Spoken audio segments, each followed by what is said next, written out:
উত্তাল বঙ্গোপসাগরে ১৮ জন জেলে নিয়ে এফবি মহিমা নামের বরগুনার তালতলির একটি মাছ ধরার ট্রলার ডুবির ঘটনা ঘটেছে। দুর্ঘটনায় ১৬ জেলেকে জীবিত উদ্ধার করা সম্ভব হলেও ট্রলারসহ এখনও ২ জন নিখোঁজ রয়েছেন। পটুয়াখালী প্রতিনিধির তথ্য ও ভিডিও নিয়ে বিস্তারিত প্রতিবেদন। আজ বুধবার ভোররাতে কুয়াকাটা সমুদ্র সৈকত থেকে প্রায় ৬০ কিলোমিটার দক্ষিণে গভীর বঙ্গোপসাগরে এ দুর্ঘটনা ঘটে। নিখোঁজ জেলেরা হলেন বরগুনার তালতলী উপজেলার ছোট আমখোলা গ্রামের কালাম এবং শহীদ।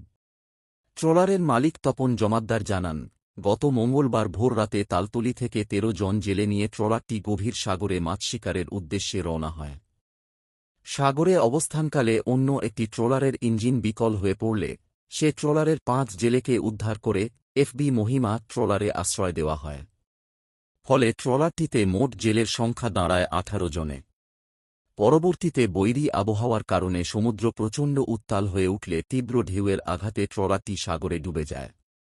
ট্রলারটি ডুবে যাওয়ার পর ১৮ জন জেলেই সাগরে ভেসে যান।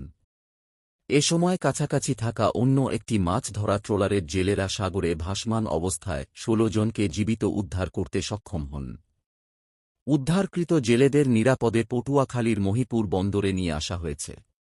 তবে ঘটনার পর থেকেই ডুবে যাওয়া ট্রলারসহ বাকি ২ জেলের কোনো খোঁজ পাওয়া যাচ্ছে না।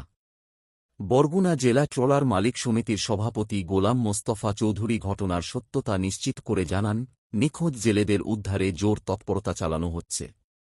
পাথরঘাটা কোস্টগার্ড এবং ট্রলার মালিক সমিতির যৌথ উদ্যোগে ৪টি ছোট ট্রলার নিয়ে সাগরে উদ্ধার অভিযান অব্যাহত রয়েছে।